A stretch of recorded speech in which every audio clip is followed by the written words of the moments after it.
Hello, I'm going to show you how to make sourdough bread with kefir.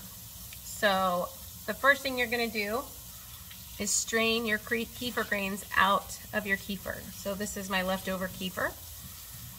And then I'm going to use just plain bread, just regular flour, white flour, no special ingredients there.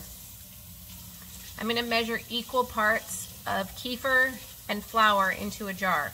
So I do a cup of kefir mixed with a cup of flour, and I don't weigh them, I just measure them with a measuring cup. And I put the flour in first, a cup of flour, and then I pour in a cup of the kefir, and then I mix them together with a spoon. So I've got, I don't know if you can really tell, the flour's down here and the kefir's on top, and I'm going to stir them together, scraping the bottom to make sure I get all that flour in. I'm going to turn you around so you can see it here.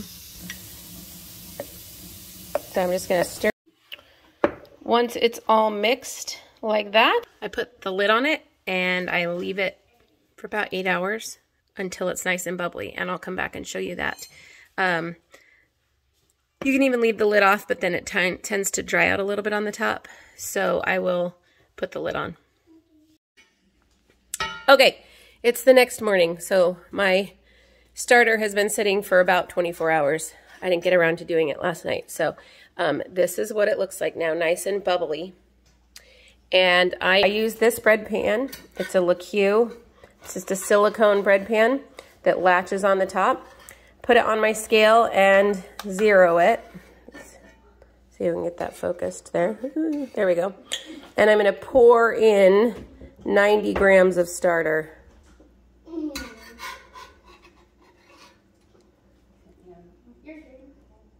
$94, close enough. Okay, so then I zero it and I add in 385 grams of water.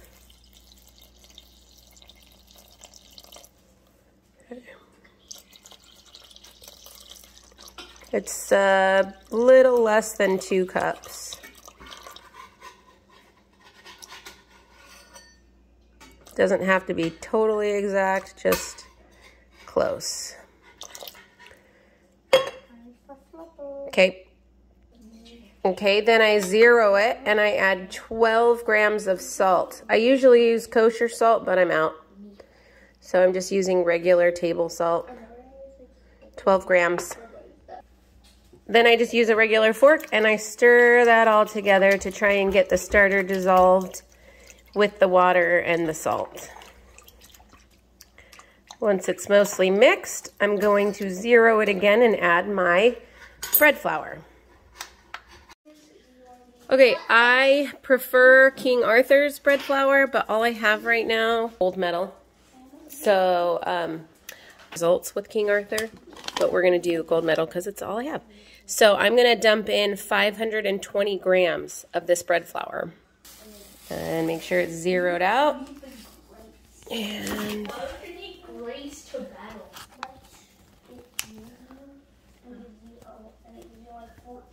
oh,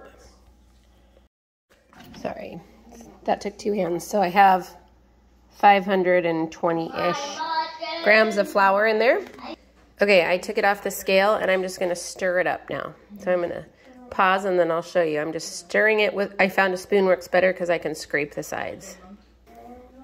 Okay, so the goal is just to get all the flour wet. Still should be kind of sticky. And I'm gonna close it up and just leave it on my counter for 15 minutes and then I'll show you how to stretch it. All right, I let it sit for a little longer than 15 minutes because I got distracted, but this is what it looks like. I'm gonna get my hand wet and I'm gonna get in here and stretch it on one side, stretch it on the other, get my hand a little wet, stretch, and that's all I'm gonna do. And I'll cover it and leave it for about 12 hours. It's been about 24 hours. I checked my dough last night and it didn't look quite done, so I just let it go while I slept. Look like this, nice and fluffy, and I'll show you how to stretch it. All right, I just got my hand wet, and this is the big stretch. So we're gonna take the edge and pull it up and slap it down. Same thing on the other side, nice big stretch. Don't let it break. You can tell when it's about to break, and bring it down before it breaks.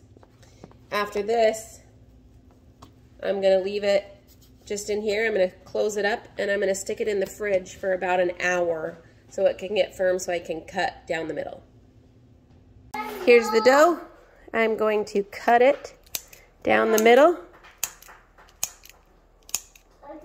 like that. Nice wide cut.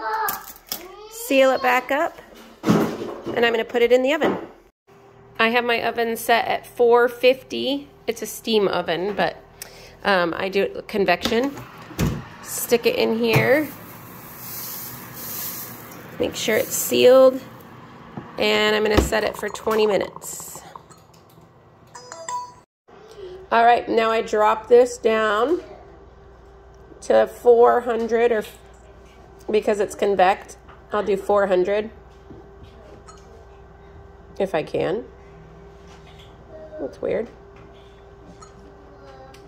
Drop it down to 400. You could do 425 if you don't have a convection oven.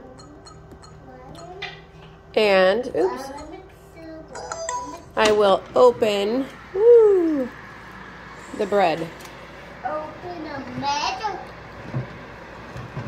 Open a chair. There we go. Nice.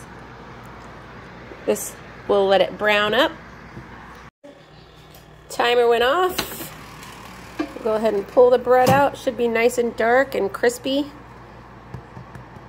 And that's it. You're all done.